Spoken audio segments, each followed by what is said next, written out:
time. Now, what does the Quran tell us about God? You have to realize I'm just about through with the Quran here, my first time reading it. And now I was really caught. I searched my head. What does the Quran tell us about God? It tells us nothing could be compared to him. That he's outside anything that we may compare to. That our definitions do not encompass him. That our reason cannot comprehend him. That he is transcendent and we are finite. That he is immortal, he transcends time and space and we are bound by it. That he is immortal, we are mortal. He is uncorporeal, we are corporeal. That we have no way of comparing ourselves to him. Nothing could be compared to him.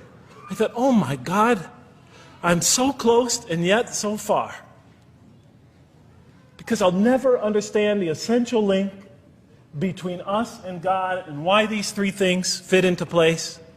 Because the Quran tells us that we could never really quite understand God. Or at least that's the way I thought. And so I put down the Quran when I had finished it. And much to my dismay, I was honestly disappointed because I thought the author made a brilliant try. But he never quite made it. And so I was sitting in front of, about 3-4 weeks later, I was sitting in Diamond Heights in my apartment watching a football game, I think it was. And you know, sometimes things just slip into your minds when you least expect them. And I'm sitting there watching it, and all of a sudden into my mind came a thought. And I said, wait a minute. The Quran does tell us so much about God. It tells us again and again and again, but somehow I just missed it. Just skimmed over it every single time. Because if you turn to almost any page, if you turn to the beginning of any surah, you could see time and time again essential information about God that I just thought was sort of a literary device, something to make it just sound more beautiful. Because if you turn to the beginning of any surah, you'll see the words Bismillahir Rahmanir Rahim, in the name of God, the most merciful, the most compassionate.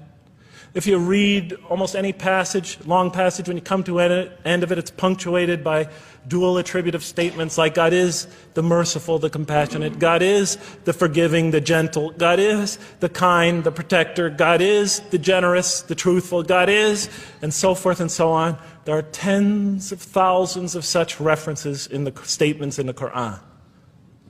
What the Quran defines as God's most beautiful names, his attributes of perfection, repeated again and again and again on almost every page. And as I sat there, sitting by the television, I started to jot them down in my, on my little piece of notebook there. Same notebook I used to jot these down before. And I began to list from my own mind the attributes of perfection as I remembered them. And they were, God is the compassionate. God is the merciful. God is the forgiving.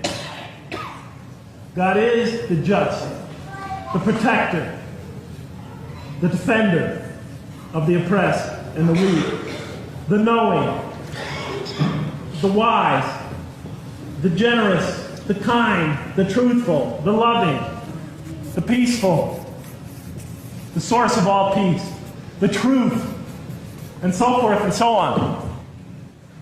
Every item I had listed in my list for the qualities that we human beings are supposed to develop, the Quran was telling me had its infinite source and perfection in Allah, in God. And then all of a sudden, all the pieces fell together. Then I suddenly saw it, as I see most of you probably see as well. That now, suddenly it all began to make sense to me. In what way do I say that? Well, it was now obvious why we had to develop these qualities. It was now obvious how these things on the floor here fell into place. And I'll just say it clearly.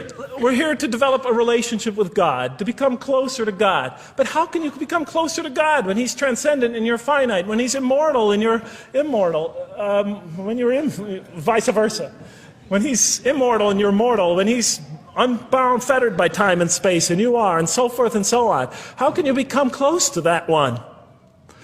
If I want to become close to you, I need to have something to share with you, something that we have in common. So for example, if I want to come close to this young man here physically, I'll approach him because we both have bodies and I can position my body closer to him.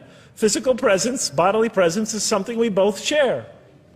If I want to become closer to that gentleman back there, if I want to become closer to him intellectually, I'll reason with him so we will have a convergence of minds because we both possess reason. If I want to become closer to one of my sisters on this side emotionally, I'll try to appeal to their sentiments because we both share feelings and similar types of experiences that generate those feelings. But how does one become closer to God? What do we share with Him? We share with Him exactly what He gave us. Because the Quran tells us that when we came into this life, He breathes into our spirit something of His Spirit.